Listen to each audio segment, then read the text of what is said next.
Kaso, has gaitezen zatiki baliokideekin.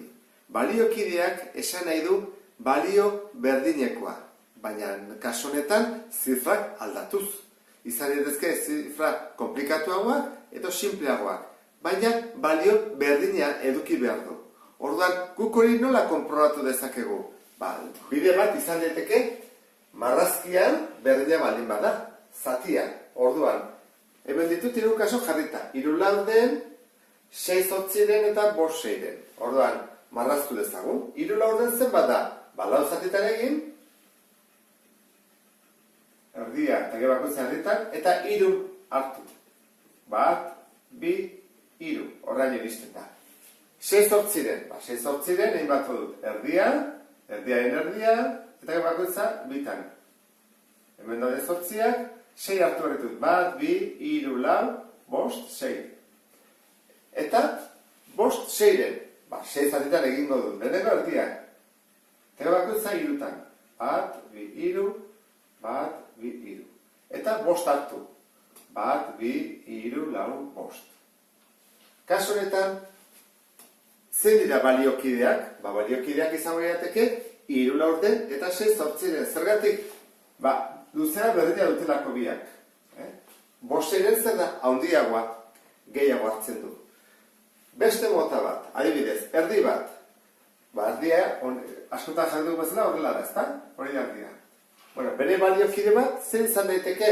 Adibidez, erditik egin ez, dio? Hor egiten dut, eta hori zer ditut? Ditut, 2 laurden. Orduan, marrazkian bidez jakin daiteke baliokideak diren edo ez. Baina, zerbait erresago egiteko badago bigarren bide bat, gurutz biderketa dela. Eta gurutz biderketa egiteko, hartu dezagun adibidez 2 hauek. 3 laurden eta 6 zortziren. Esan dugu bezala. Horren bidertzen dugu erantara. 8 bider 3, 24. 4 bider 6, 24. Beraz, baliokideak dira. Balio berdina izango dute. Hartu dezagun lehenengoa eta 3garrena. 3 laurden eta 5 seiren. 3 bider 2, 18. 4 bider 5, 20. Beraz, hauek ez dira berdinak, ez dira baliokideak. Hau da, bigarren bidea. Bigarren bide honek ere laguntzen dugu utxuneak betetzen. Adibidez, ni bai modut 8 seiren, eta esaten dute jarri baliokide bat, eta zenbakitzailea 12 duena. Zein da bere izendatzailea? Horra, kasotan egingo genuke. Biderketa horrela, 6 bider 12, 72. Eta orain, honekin, gelditu den horrekin, zatitu behar dugu. Ima dugu? Zati 8. Eta ez egu 9. Horran, ekisek, isak, baino bako luke, 9. Horran, 8 seiren edo 12 behatziren, berdinak dira, baliokideak dira. Eta 3garren bidea izango ditzake, jakiteko berdinak diren edo ez, kalkulagailuarekin zatitzea, egitea. 3 zati 4, 0,75. 6 zati 8, 0,75. Beraz, berdinak dira. Hori da, 3garrena, kalkulagailuarekin. Orduan, jakinda zeintzu diren baliokideak eta zeintzuk ez, nola lortu ezakenik baliokideak berdinak? Berdinak eraontera lortzen dira. Amplifikatuz edo simplifikatuz. Adibide bat jarri zuen, 8 12. Ea nola egingo dugun. Amplifikazioa da baliokideak izatea, baina zifrak handiagoekin. Zenbaki handiagoekin.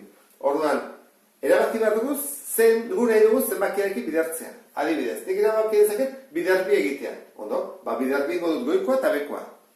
8 biderbi, 16. 12 biderbi, 24, lortu dut bat. Horren, ez dudala bikin egin nahi, 3 egin nahi dut. 8 bider 3, 24. 12 bider 3, 26. Ez du nahi 3, horren, 10 ekin nahi dut. Guazen, 8 bider 10, 80. 12 bider 10, 120. Eta ja, beste bat dut. Eta horrela, zeba lor daitezke, nahi ditu da guztiak, infinito. Simplifikazioan oso gutxi daude, batzutan baten ez. Simplifikazioa da, zenbaki simpleagokin egitea. Orduan, hortarako erabili behar dugu zatiketa. Eta goian eta behan, hemen bezala, zenbaki berdinarekin zatitu behar dugu. Orduan, hau zarekin zatitu zaket, adibidez, birekin. Orduan, 8 zati 2, 4. 12 zati 2, 6. Hoi da bide bat. Beste bide bat, adibidez, 4rekin zatitzea. 8 zati 4, 2. 12 zati 4, 3. Orduan, hola lortzen dira. Baliokideak normalean esan dizuet, erabiltzen dira gehiago amplifikazioarekin. Simplifikazioa gutxi izaten delako. Bueno, beste bat arte, agur.